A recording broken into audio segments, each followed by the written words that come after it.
Okay, so get this.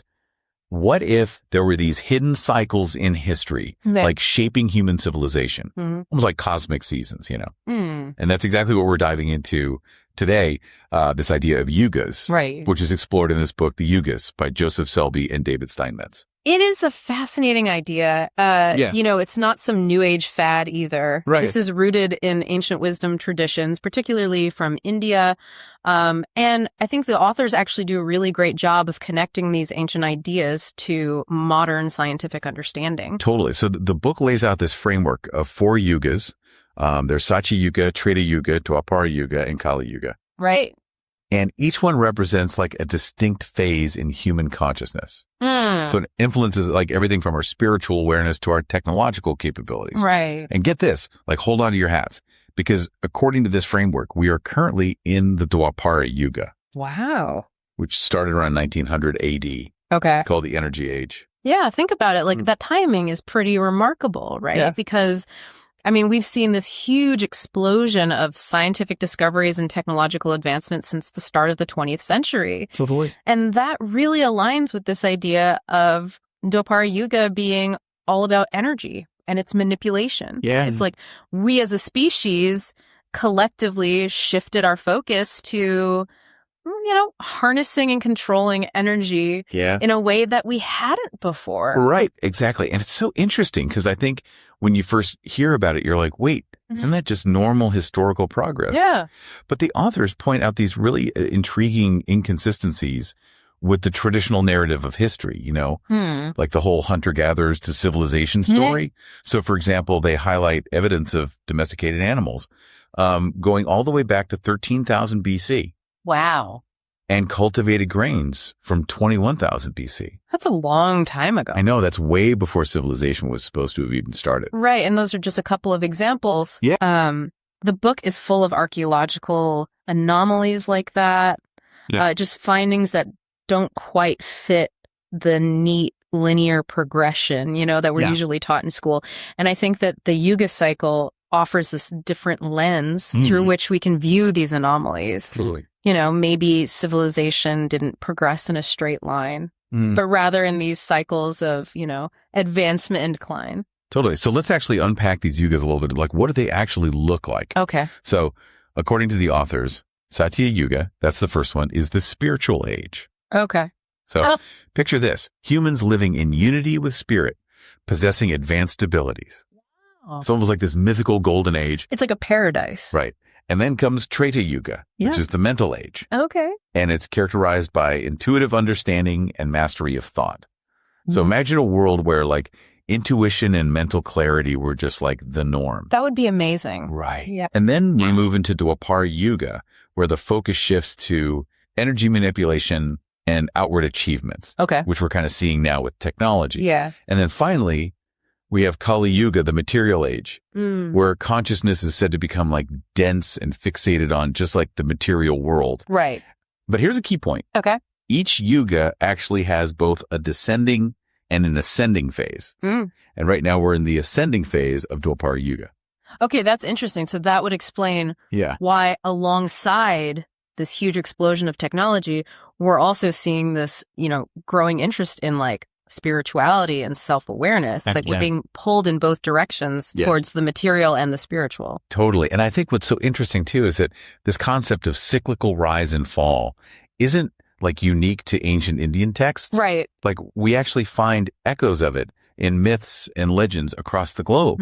So for example, the Hopi people have this concept of 4 worlds. And each one represents a different stage of human development, right? And then there's also the Indian myth of the bull of Dharma, where the bull represents virtue. Okay. And it stands on fewer and fewer legs as the yugas decline. Oh, wow. So it's like literally the virtue is declining as we go down. Yeah. And the authors connect this to the idea of dharma, which is often translated as duty or virtue. Okay. But basically, as the yugas descend, dharma declines. Right. So it's not just about technology or spiritual capability.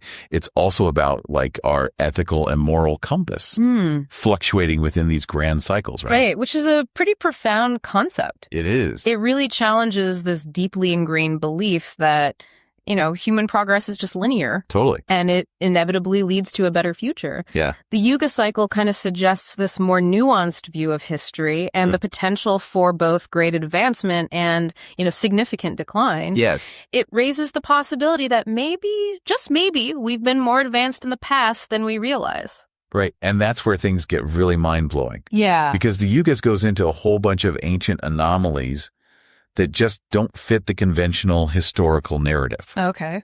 So take Göbekli Tepe in Turkey, for example. Mm-hmm. This site dates back to 9500 BC. Wow. Making it older than Stonehenge and the pyramids. Oh. And what's so fascinating about Göbekli Tepe is that it's not just some rudimentary settlement. It's like a sophisticated temple complex with intricate carvings and these astronomical alignments. It completely upends the idea of what quote unquote primitive humans were capable of. Yeah, you'd think that they were just, figuring out how to use fire at that point. Right, exactly. And get this, it was deliberately buried after about 1,500 years of use. Why would they do that? I know. And so the authors speculate that maybe it was like a power center of some kind or a place of just immense spiritual significance that needed to be protected or sealed away. It's a total mystery. That's so interesting. And Göbekli Tepe is just the tip of the iceberg. Oh, wow. The book explores other intriguing finds like the La Marche Cave in France. Okay. Where you have these etched stones with detailed depictions of human faces, clothing, hairstyles. Wow. And these images are far more sophisticated than your stereotypical caveman drawings. Right. You don't usually see cavemen wearing, fancy clothes and having nice hairstyles. No, exactly. And it's almost as if these ancient people were trying to leave us a message, like clues to a past that was far more complex and advanced than we tend to imagine. Yeah. And then there's the Piri Reis map. Okay. Which is a Turkish map from 1513. Okay. Ah, yes, the Piri Reis map. This one's a real head scratcher. I know. It depicts Antarctica with astonishing accuracy centuries before it was officially discovered. Right. And not just the coastline, but even inland features that were hidden beneath the ice. Crazy, right? Yeah, it really makes you wonder, how did they know? The author suggests this map might be based on ancient source maps, which hints at a level of cartographic knowledge. I know. That seems almost impossible for that time. And it brings up this really important question, if ancient humans possess such advanced knowledge, what happened to it? Right, where did it go? Why did we lose it? Yeah. And I think the Yuga cycle offers a possible explanation here. Okay. It suggests that knowledge isn't simply accumulated in this linear fashion, right? Sure. It can be lost and rediscovered as humanity moves through these vast cycles of time. Wow, it's a humbling thought.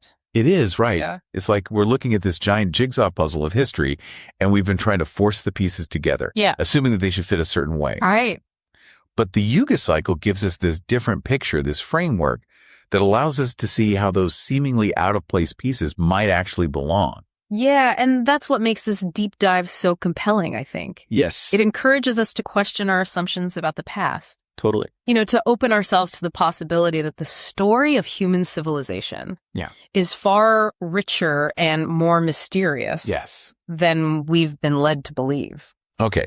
All right. Before we get too carried away with ancient mysteries, let's bring it back to Dwapara Yuga, our current era. Remember, they call it the energy age. Right. And they go beyond just technology. So they're also exploring how ancient cultures might have been aware of and worked with subtler forms of energy. Right. And the book contrasts our current, outward focus on energy, which is mainly expressed through technology, with the inward focus of descending Dwapara Yuga, where the emphasis was on understanding and manipulating what they called life force.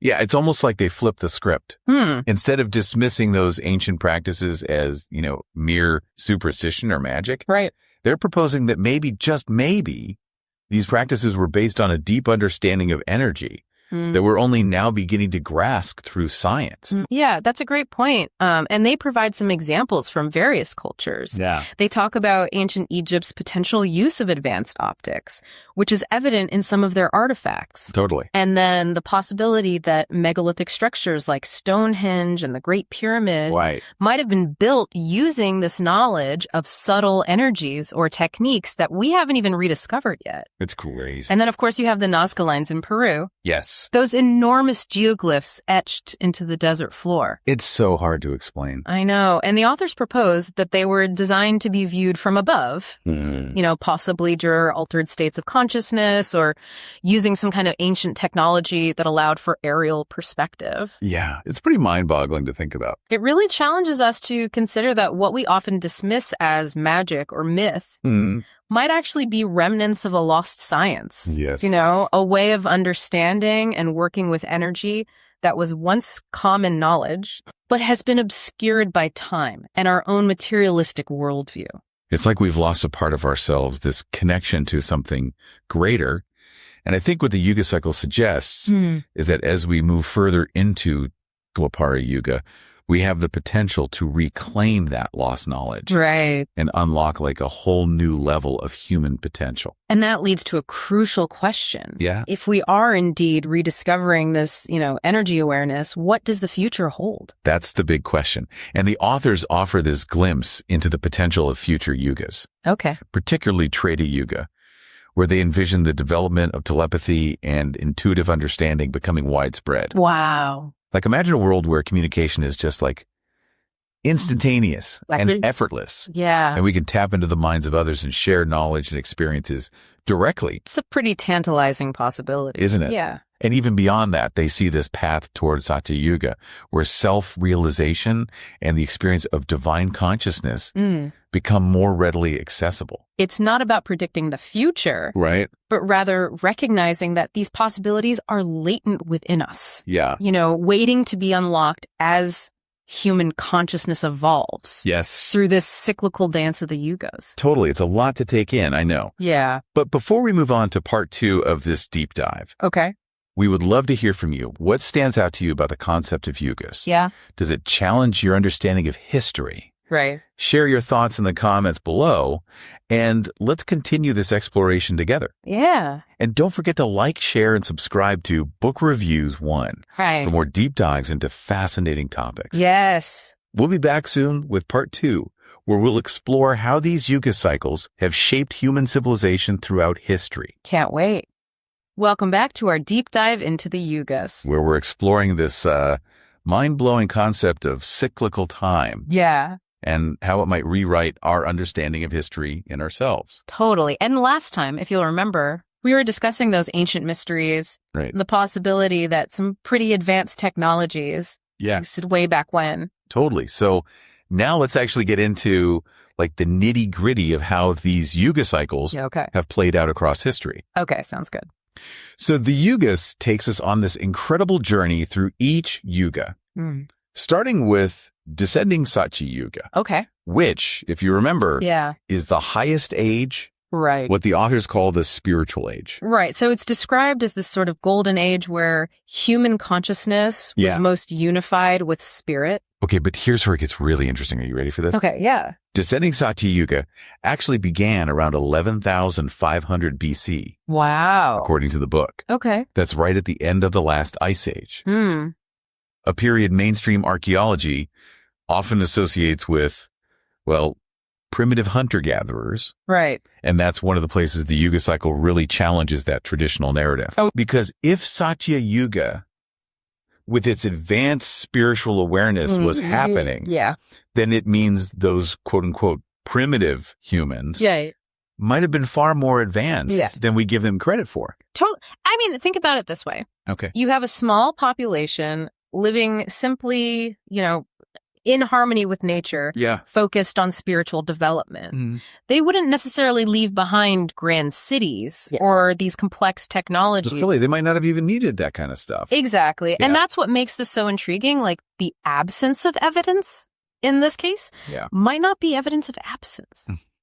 That's a good point. And the authors also address this, common misconception that the last ice age would have made a flourishing civilization impossible. Right. But they point out that while there was more ice, huge areas of the Earth, especially near the equator, would have been perfectly habitable. And perhaps even more importantly, they suggest the climate during that period might have been more stable and beneficial than what we have today. Really? Yeah, with an abundance of food and resources. It paints a very different picture right. of descending Satya Yuga than the harsh, like survival-focused one we usually imagine Right. when we think about the Ice Age. Yeah, it's a great reminder that we often view the past through a very modern lens, Totally, projecting our current values and assumptions onto it. And that's where the Yuga cycle offers such a fresh perspective. Yeah. A way of understanding the past that acknowledges that cyclical nature of human consciousness. Totally. Now, one of the most compelling pieces of evidence the authors present for this idea of a more advanced past is this concept of myths and legends. Oh, interesting. You know those ancient stories? Yeah. Passed down through generations. Right, but here's the thing. Okay. The authors don't just dismiss those myths as mere fables. They see them as potential echoes of a lost golden age. That's so interesting. Yeah, specifically those myths about paradise on Earth. Right. Which are, surprisingly similar across cultures all over the globe. Yeah, like the Garden of Eden. Exactly. From the Garden of Eden to the Sumerian myth of Dilmun. Right. These stories describe a time when humans lived in harmony, with nature, with each other, and with a higher power. Totally. And what's so striking is that these myths often depict humans. Yeah. With abilities we might consider superhuman or magical today. Right. Things like levitation, healing, or this really deep connection with the natural world. Totally. And the author suggests these myths might not be pure fantasy, but rather these distorted memories of a time when human consciousness was more in tune with these subtle energies and capabilities. It's like those stories are trying to tell us something. Right. To remind us of a potential we've somehow forgotten. Yeah. Exactly. Yeah. And it's not just the myths. The book also looks at those ancient anomalies, like Göbekli Tepe, which we talked about earlier, right, and the Lamarche cave paintings, which depict humans in clothing with these sophisticated hairstyles. Right. Not exactly the image of cavemen we're used to. Yeah, not at all. And these findings really challenge, that linear narrative. Totally. And suggest that maybe we've been more advanced in the past than we currently believe. Okay, so we've got this really intriguing picture of descending Satya Yuga, this time of spiritual unity and potentially advanced capabilities. Right. But like all yugas, there's a gradual decline. Right. And that brings us to descending Treta Yuga. Okay. Which the authors describe as the mental age. Okay. A time when intuitive understanding and mastery of thought were still prevalent. But perhaps not to the same extent as in Satya Yuga. Right. And this is where we see some fascinating ancient artifacts emerge that kind of hint at this mental prowess. One of the most significant being the Vedas, those ancient Indian texts that are among the oldest scriptures in the world. And the authors really dive deep into the Vedas. They do. Exploring their intricate language and profound insights into the nature of reality. Right. They suggest that the Vedas might contain knowledge that goes beyond the limits of our current scientific understanding. Wow. Hinting at this level of mental and spiritual sophistication Yeah. that we're only now beginning to rediscover. And it's not just the content of the Vedas, it's the language itself. Right. Sanskrit is so incredibly complex and nuanced. It really is. The authors point out that Sanskrit's structure Yeah. seems almost deliberately designed to convey these subtle spiritual concepts. Wow. Like suggesting those who created it had this deep understanding Right. of the power of language and its connection to consciousness. It's like they were trying to encode a whole worldview Yes. into the very fabric of language. Exactly. That's amazing. And it's not just language. The authors also explore these ancient systems of knowledge, like astrology. Okay. And this concept of godheads, which represent different aspects of a universal conscious matrix. Okay, now this is where things get really mind-bending. I know, right? Yeah. The authors suggest that people in descending Treta Yuga might have had this direct awareness of this conscious matrix. Wow. Like this kind of interconnected web of energy and intelligence that permeates all of reality. They point to the prevalence of, pantheons, those families of gods and goddesses in ancient cultures as evidence of this worldview. Yeah, it's like they were seeing the universe as this living, breathing entity with different aspects of consciousness manifesting as these divine beings. Exactly. And this awareness of the conscious matrix might have allowed them to tap into its power in ways that we can only imagine today. Right. And the book explores some intriguing examples like the Book of Brigu, which is this collection of palm leaf manuscripts said to contain the life stories of individuals who'd be born thousands of years in the future. That's crazy. It's a concept that really challenges our linear understanding of time. It really does. And suggests that maybe time isn't as straightforward as we think. And then there's astrology, which the authors see not as mere superstition, but as a sophisticated system for understanding the influence of celestial bodies on human consciousness and events. They highlight the accuracy of those ancient astrological predictions. Right. And the fact that so many cultures around the world developed similar systems, suggesting there might be a deeper truth to this ancient science. Yeah, that's a good point. Okay, before we jump into descending Dwapara Yuga, which came right before our current era, I want to pause and ask, what's resonating with you so far? Yeah, is this idea of cyclical time starting to shift your perspective on history? Yeah, what questions are coming up for you? Right, share your thoughts in the comments below. And don't forget to like and subscribe to Book Reviews One for more deep dives into fascinating topics. All right, welcome back to the final part of our deep dive into the Yugas, where we've been exploring this incredible concept of cyclical time. Yes. And how it might reshape our understanding of history and human potential. Totally. And in the last two parts, we journeyed through descending Satya Yuga and Treta Yuga. Right. Those earlier epochs where humanity was said to have a higher level of spiritual and mental awareness. Right. So now we're stepping into descending Dwapara Yuga, the era that came right before our current time. Which is super fascinating because it gives us this glimpse into the roots of our modern world. Yeah. Like those seeds of our current technological focus. And as the authors of the Yugas point out, descending Dwapara Yuga started around 3100 BC. Okay. A time that aligns with the rise of some of those major ancient civilizations. Like ancient Egypt, the Indus Valley civilization, the beginnings of Sumeria. Exactly. But here's the key thing. Descending Dwapara Yuga is also about a shift in human motivation. Right. You remember that in Treta Yuga. Yeah. The focus was on mental mastery and intuitive understanding. Right. But as consciousness descends, there's this growing emphasis on self-interest and using energy for personal gain. Which the authors argue is what ultimately leads to the rise of cities and commerce.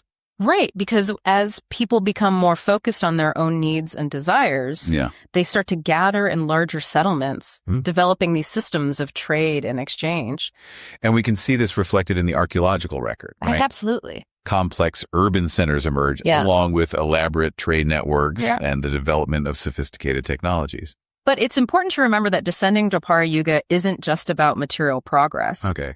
The authors suggest there was still a significant awareness of subtle energies. Okay. It just manifested differently than in Treta Yuga. They explore the concept of magic, not as something supernatural, but as deliberate use of life force for specific purposes. Right. It's like they were using their understanding of energy to influence the physical world in ways that we might consider paranormal today. The book gives some fascinating examples like ancient Egypt's potential mastery of optics. Right. Which you can see in their incredibly precise crystal lenses. And the possibility that megalithic structures like Stonehenge and the Great Pyramid were built using knowledge of subtle energies or techniques that we haven't even rediscovered yet.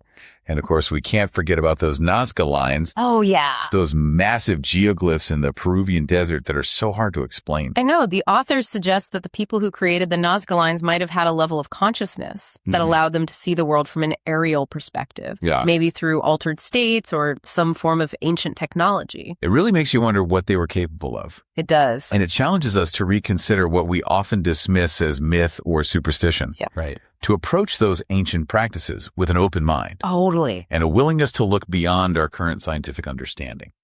Now, as descending Dwapara Yuga continues, there's a gradual decline in this awareness of subtle energy. Okay. And we see this reflected in the decline of those once great civilizations. The authors explore how things like environmental changes, social unrest, and the loss of spiritual knowledge contributed to their downfall. Right. But they also point out that this decline isn't necessarily a bad thing. It's just part of the cyclical nature of the Yugas. Like a cosmic exhale. Exactly. A time of contraction and disintegration that makes way for a new cycle of growth and expansion.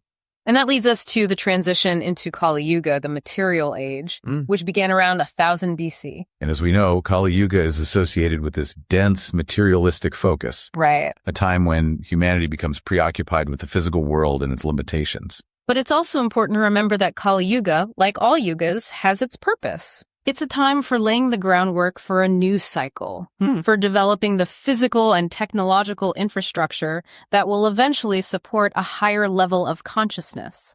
And as we emerge from Kali Yuga into our current ascending Dwapara Yuga, right, we inherited that legacy, that foundation of technological advancement. Which is why we're seeing such rapid progress in fields like science, engineering, and communication. Totally. But the challenge, as the authors point out, is to balance this material progress with a growing awareness of our inner world. Right. To reclaim that connection to subtle energies and spiritual wisdom that was once so common. Because as we move further into Dwapara Yuga, the potential for both incredible advancement and immense destruction grows. Like the energy we harness, both internally and externally, becomes more powerful. Exactly. And our choices have a greater impact. So the big question becomes, how do we navigate this era of immense possibility? Yeah, how do we integrate our technological power with a deeper understanding of ourselves and the universe? That's the challenge and the opportunity of our time. Yes. To bridge the gap between the material and the spiritual. To embrace both our scientific curiosity and our innate capacity for wisdom and compassion. And that's where the Yuga cycle offers such a powerful framework for understanding our place in this grand cosmic dance. Yeah, it reminds us that we are not just isolated individuals, but part of this vast interconnected web of consciousness. And that the choices we make, both individually and collectively, shape the course of human evolution. So as we wrap up this deep dive into the Yugas, we want to leave you with one final thought. Okay. If the Yuga cycle is real, if these vast cycles of time are indeed shaping human consciousness and civilization, what does that mean for your understanding of your own life? What new possibilities open up when you view your own journey, your own struggles and triumphs within this larger context? These are questions worth pondering. And if you're feeling inspired to explore further, definitely check out The Yugas by Joseph Selbie and David Steinmetz. It's a thought-provoking read that might just change how you see the world. And as always, don't forget to like, share, and subscribe to Book Reviews One for more deep dives into fascinating topics. We'll see you next time.